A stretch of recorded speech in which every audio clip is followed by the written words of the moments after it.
Eu tenho uma palavra que vem de Deus para o seu coração. Está aqui no Evangelho de Lucas, no capítulo 22, a partir do versículo 47. Narra um milagre de restituição. E nós vamos ler esse texto, e eu quero que você, ao ouvir a palavra de Deus, você possa receber a fé que gera resultados, a fé viva. E esta fé vem quando a gente escuta, da gente para o que está fazendo e dá ouvidos à palavra de Deus. Diz assim: e estando ele ainda a falar, surgiu uma multidão, e um dos 12, que se chamava Judas, ia adiante dela, e chegou-se a Jesus para o beijar. E Jesus lhe disse: Judas, com um beijo traz o Filho do Homem. E vendo os que estavam com ele o que ia suceder, dissera-lhe: Senhor, feriremos a espada? E um deles feriu o servo do sumo sacerdote e cortou-lhe a orelha direita. E respondendo Jesus disse: Deixai-os, basta. E tocando-lhe a orelha, o curou. E disse Jesus aos principais dos sacerdotes e capitães do templo e anciãos que tinham ido contra ele: Saístes com espadas e porretes como para prender um salteador. Tenho estado todos os dias convosco no templo, e não estendeste as mãos contra mim, mas esta é a vossa hora e o poder das trevas. Jesus, ele estava saindo do Monte das Oliveiras, do Jardim do Getsêmani, depois de uma vigília, uma noite de oração, aonde ele tinha convidado Pedro, Tiago e João, que eram os 3 discípulos que mais ele convidava para orar com ele. E esses 3 não conseguiram orar nem sequer uma hora. Enquanto Jesus suava sangue de tanta aflição, de tanta tristeza, porque ele sabia que estava chegando o tempo da sua crucificação. E ali ele passou a noite orando, e os 3 discípulos que ele convidou dormindo. E quando já estava o dia clareando, chegou uma grande multidão, e junto com essa multidão, bem na frente, vinha Judas Iscariotes, aquele discípulo que iria traí-lo. E Judas tinha combinado com o sumo sacerdote, os fariseus, os principais sacerdotes, que ele iria sinalizar com um beijo. Aquele a quem ele beijasse era Jesus. Porque Jesus, ele sempre andava com os seus discípulos. E eles eram muito parecidos quando estavam juntos. Eles se vestiam da mesma forma, eles falavam do mesmo jeito, eles tinham o mesmo propósito. E ali Judas disse: para que não se prenda a pessoa errada, eu vou beijar, e aquele que eu beijar é este que vocês devem prender. E ali ele chegou perto de Jesus, o beijou. E os demais discípulos que estavam ao lado de Jesus, quando viram aquela multidão com pau, com tochas, com suas espadas, os soldados que vinham junto ali, os discípulos disseram, porque já tinham sido advertidos antes da vigília que Jesus fez no Getsêmani, que era para cada um comprar uma espada. Que está aí no versículo 36. Diz assim: disse-lhe, pois, mas agora aquele que tiver bolsa, tome-a, como também o alforje, e o que não tem espada, venda a sua veste e compre uma. Então os discípulos estavam todos armados de espada. O que Jesus estava querendo dizer para eles? Que o tempo havia mudado, a estação estava mudando. Porque quando Jesus foi levar aqueles discípulos para as suas primeiras missões evangelísticas, Jesus disse que não era para eles levarem bolsa, não era para eles levarem alforge, que era para eles ir, que lá na missão Deus ia prover. Não era para eles levar bagagem, que Deus ia sustentar eles. E ali Jesus enviou os 70. Primeiro enviou os 12, depois enviou os 70. De 2 em 2. E eles não iam levando bagagem.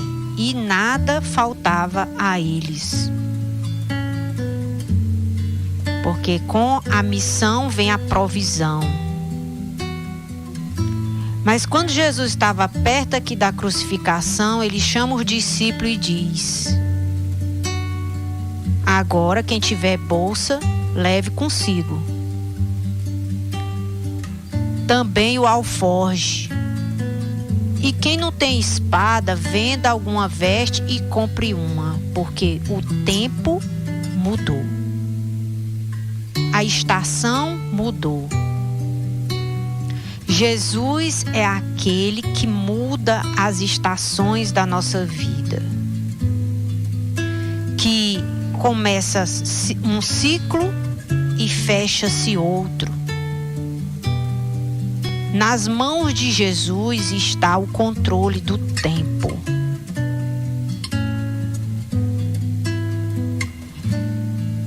E os discípulos, quando ouviram essa palavra, eles não entenderam que Jesus estava se referindo a uma nova estação. Eles entenderam que Jesus estava dizendo a eles que era para eles se armarem, porque agora ia começar a guerra. E ali cada um tinha sua espada. E Pedro, quando viu aquela multidão com porretes, com espadas, vindo para prender Jesus como que ele fosse um ladrão, um bandido perigoso. Em Mateus e no Evangelho de Marcos fala que Pedro pegou a espada que ele estava trazendo consigo e passou na orelha do servo do sumo sacerdote, cujo nome era Malco. e a orelha daquele futuro sumo sacerdote veio ao chão.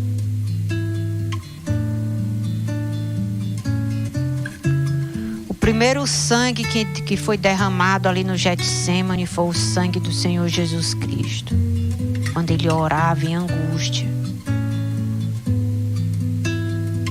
E depois o segundo sangue que foi derramado ali naquele jardim foi o sangue de Malco, quando Pedro o atingiu com a sua espada e a orelha dele caiu longe. E eu imagino que Malco gritava, clamava, porque aquela orelha não representava só uma parte do seu corpo, mas o seu sonho. O Malco estava sendo discipulado pelo sumo sacerdote para ser um futuro sumo sacerdote. E para ele exercer essa função de sacerdote, ele não poderia ter defeito físico algum, como dizia a lei. Ele passava por uma avaliação minuciosa, que era analisar todas as partes do seu corpo. E a orelha era uma parte muito importante, porque na orelha era feita uma unção especial. Porque o sacerdote, ele tem a função de ouvir o povo e levar até Deus as orações por aquele povo. A função do sacerdote era ouvir as pessoas e orar por elas. Pedir a Deus que Deus viesse conceder aquela graça, aquele favor, aquela cura, aquela libertação. No último ano que um discípulo de sumo sacerdote ele está estudando para se formar, ele passa um ano no meio da multidão, no meio do povo, e não pode falar nada, só ouvindo, para poder desenvolver a habilidade de escutar, que é uma virtude que poucos têm, saber ouvir, porque a gente quer falar, a gente quer ensinar. E às vezes o sacrifício do calar para ouvir é um sacrifício muito grande.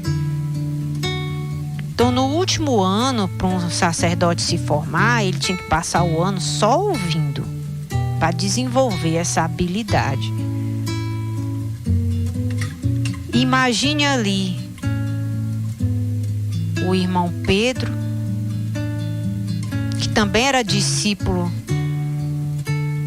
de um sacerdote, porque Jesus, ele também intercedia pelo povo.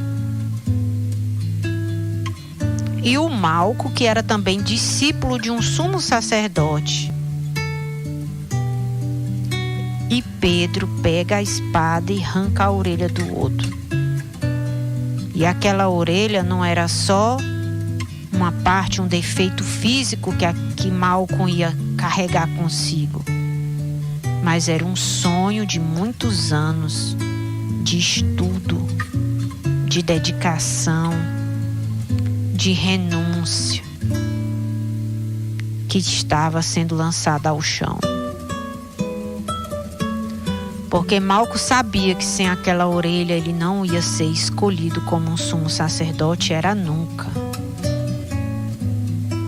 E os anos que ele estudou, os anos que ele se preparou, os anos que ele abriu mão de fazer tanta coisa, investiu dinheiro.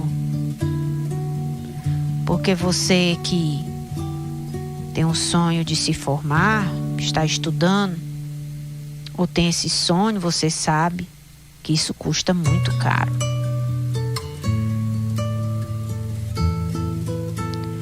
Tem dias que você quer descansar e não pode, porque tem que estudar. E se você já for casado e tiver filhos, aí é que a luta triplica. Porque na hora que você pega ali nos cadernos para estudar e aparece uma coisa, aí tem que ajeitar uma coisa, uma comida, tem que sair para trabalhar, tem que acordar mais cedo de madrugada para ler, para estudar, para fazer as tarefas. Você está ali concentrado, respondendo alguma coisa, os filhos chegam, quer atenção. E o orçamento, como fica apertado para cobrir mais essa despesa, mais esse investimento.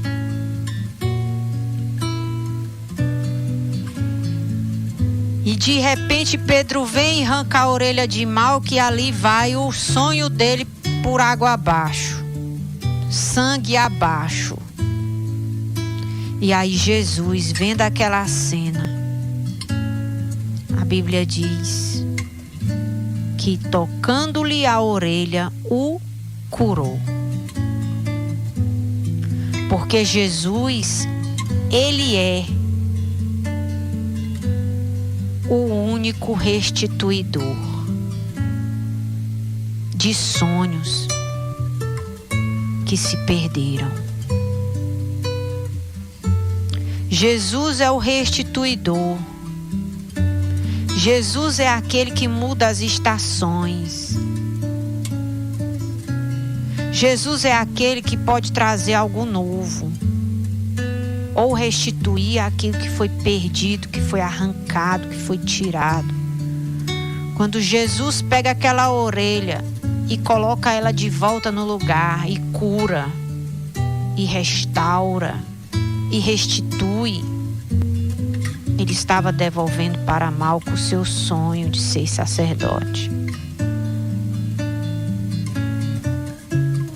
Ele estava querendo demonstrar que ele pode fazer o que ninguém pode. Ele pode devolver aquilo que ninguém pode devolver. Ele não só pode, como ele quer. O mesmo Jesus que restituiu a orelha de Malco e o sonho do sacerdócio é o mesmo Jesus que quer trazer restituição para a sua vida,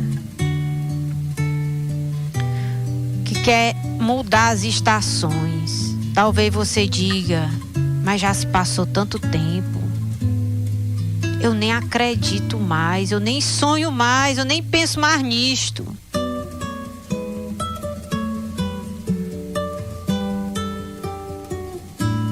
Eu quero que você creia. Eu quero que você creia em Jesus. Ele não mudou, ele continua sendo o mesmo, tão poderoso quanto ele era aqui nesse texto. Ele quer te levar além. Ele quer alegrar o teu coração. Ele quer te trazer de volta à vida. Ele quer te dar a alegria de viver. Porque o sonho, ele gera no sonhador a alegria de viver. O sonho faz com que a gente se levante cedo, durma muitas vezes tarde.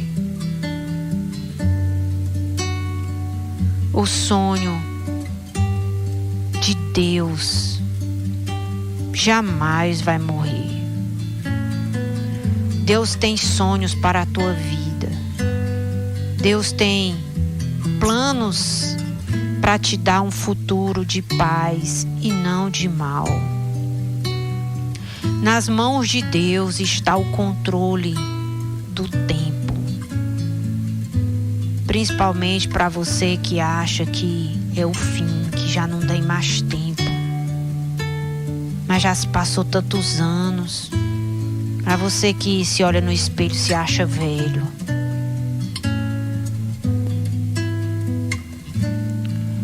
A palavra de Deus aqui no livro de Daniel, no capítulo 2, diz, versículo 20: falou Daniel e disse: seja bendito o nome de Deus para todo sempre, porque dele é a sabedoria e a força. Ele muda os tempos e as horas. Ele remove os reis e estabelece os reis. Ele dá sabedoria aos sábios e ciência aos entendidos. Ele revela o profundo e o escondido e conhece o que está em trevas, e com ele mora a luz. Oh, glória a Deus! Daniel teve essa experiência de restituição porque ele chegou ali na Babilônia como escravo.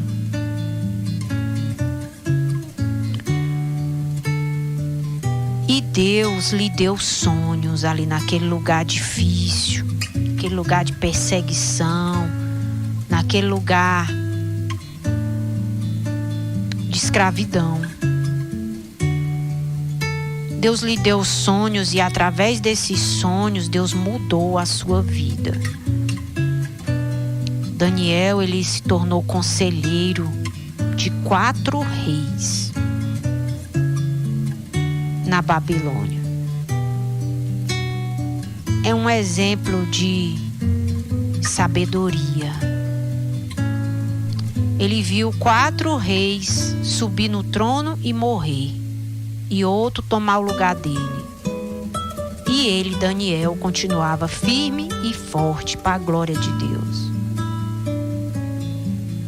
Ele viu outros morrerem, ele viu outros encerrando a carreira, ele viu sonhos sendo sepultados e Deus lhe dando sonhos. O livro de Daniel é uma sequência de vários sonhos que Daniel teve, que Deus deu a ele.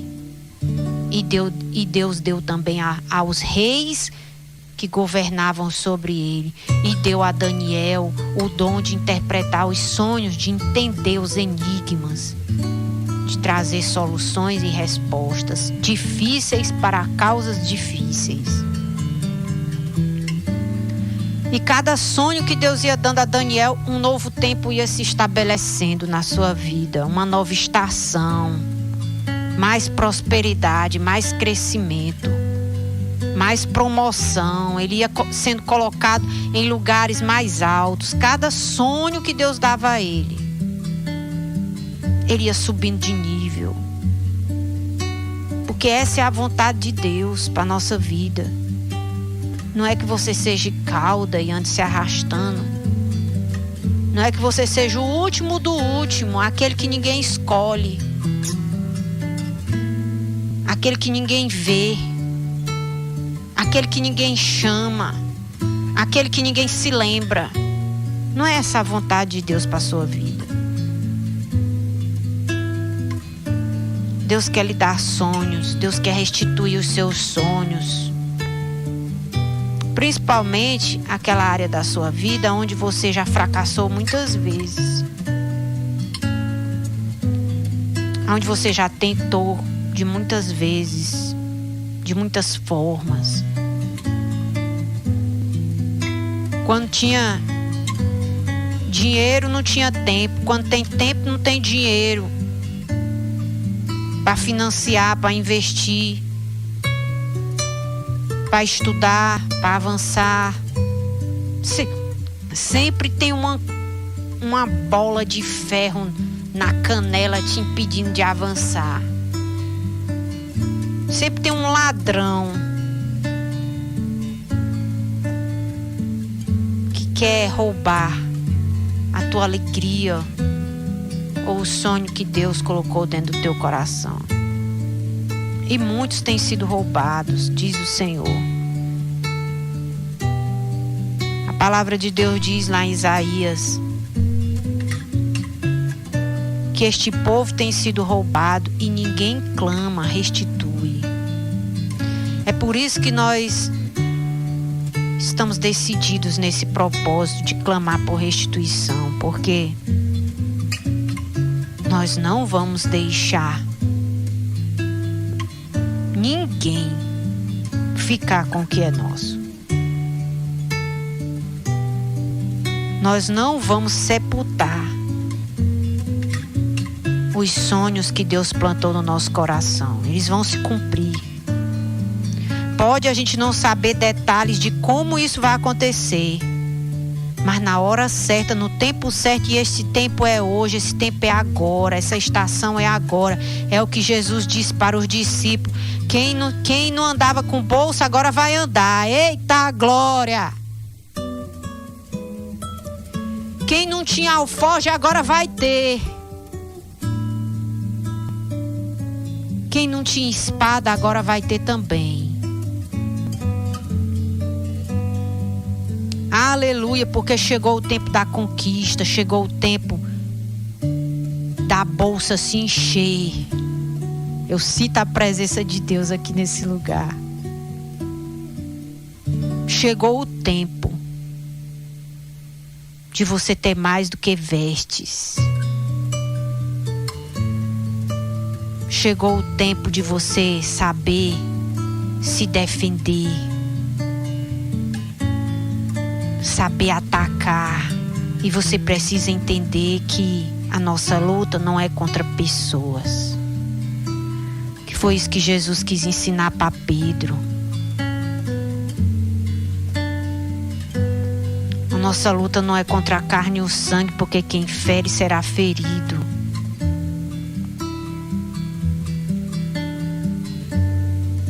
A nossa luta é contra principados e potestades, contra toda a força do mal, as hostes espirituais da maldade que agem nas regiões celestiais, que querem nos impedir de avançar, que amarram o caminho das pessoas, fecham as portas para as coisas não dar certo, tira as forças, a pessoa dorme a noite toda, amanhece fraca. Não tem força, não tem ânimo, não tem vontade de viver. Por quê? Porque há um mal lhe roubando, há um mal lhe drenando, arrancando a tua alegria, arrancando tua força, arrancando teus sonhos. E o que nós vamos fazer? Nós vamos buscar o restituidor, que é Jesus. Na mão dele está o tempo. Na mão dele está a mudança de estação. Daniel experimentou isso quando Deus lhe deu um sonho. Um ciclo se fechou e outro muito melhor começou. Quando Deus restitui nossos sonhos, tem alguns que Ele devolve do mesmo jeito. Como foi o caso da orelha, do Malco. Porque era aquilo ali que ele estava precisando. Mas tem muitas restituições que Deus faz, que no lugar daquilo que foi perdido, Ele dá algo muito maior, que é a restituição em dobro, pelo tempo que foi perdido. Ou seja, um exemplo. Você estava estudando, fazendo um curso com muito esforço, sonhando de se formar. Aí aquele curso, depois de formado, você ia conseguir com aquela formatura um emprego que você ia ganhar mais ou menos R$2.000, que é a média de pessoas que trabalham naquele ramo ganham com aquele curso que você estava fazendo. Aí aconteceu tanta coisa ruim no meio da jornada, não tem? Veio dificuldades, veio escassez, leis foram mudadas, lhe prejudicou, às vezes faculdade lhe enganou, não era reconhecida pelo MEC, como eu conheço várias pessoas que foram enganadas. Cursaram cursos inteiros e quando pensou de pegar o diploma, viu que aquele diploma não tinha reconhecimento, valor nenhum no MEC. E depois os representantes daquela faculdade desapareceram no mundo grande aí. Que acolá a gente escuta essas histórias verídicas. Aí você desanimou, porque você olha para o trajeto, a luta que foi você chegar até ali, e aí você tem que começar de novo da estaca zero. Fazer o primeiro bloco, o segundo, o terceiro, o quarto, até o oitavo, ou sei lá, até o 10º. Tem cursos que vai até 12 blocos, 12 semestres. Aí você pensa, meu Deus, investir tudo de novo, tempo, dinheiro, sacrifício de abrir mão de tanta coisa. Será que não vai acontecer comigo a mesma coisa que aconteceu com esse outro curso aqui? Vai acontecer de novo? São tantos medos. O desânimo, a depressão, a tristeza. Às vezes a falta de condição financeira de fazer tudo de novo. A idade, que você já não tem mais a mesma idade. Só Deus pode te tirar desse fundo de poço. E eu quero te dizer, Ele tira. Ele não só tira, como Ele financia. Como eu conheço pessoas que passaram por isto. E Deus, com a idade já avançada, Deus deu sabedoria, inteligência, como Daniel diz aqui. O Senhor dá sabedoria aos sábios e ciência aos entendidos, para essa pessoa entrar num curso que ela nunca imaginou fazer.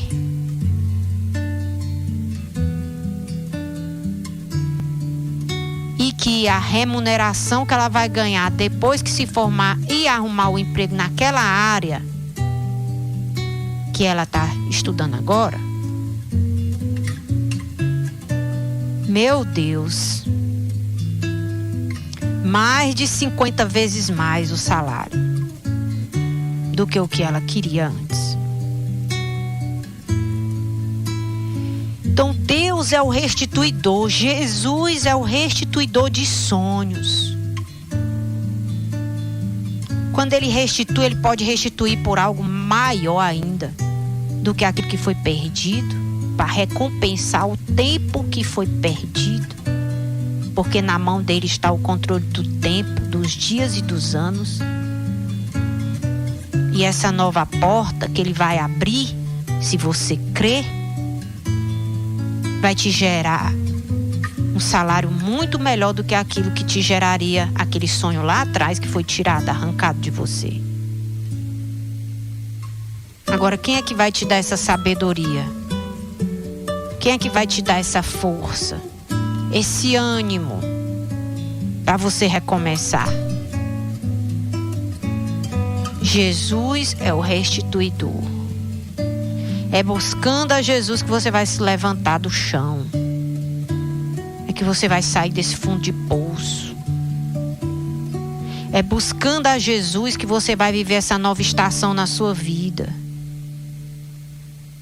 Eu já vi testemunho de pessoas que viveram essa restituição e Deus ainda está financiando, levantou alguém para pagar.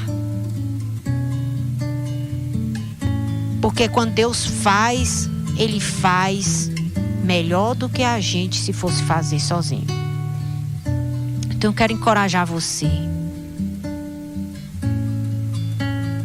a vir buscar a ajuda de Jesus. A vir estar nessa atmosfera de milagre, não tem? Que é na casa de Deus, aonde todos estão ali na mesma fé, crendo, buscando, cada um com seu sonho diferente, mas buscando o mesmo restituidor, chamando a atenção dele, atraindo a presença dele. Aí ele vai lhe colocar em lugares que você talvez nunca imaginou de um dia colocar o seu pé. Ele vai levar você a um nível muito mais alto para você entender o que Daniel estava dizendo aqui. Você poder andar maravilhado e dizer: meu Deus, o Senhor muda mesmo os tempos e as estações. Um sonho que Ele restitui muda tudo na nossa vida.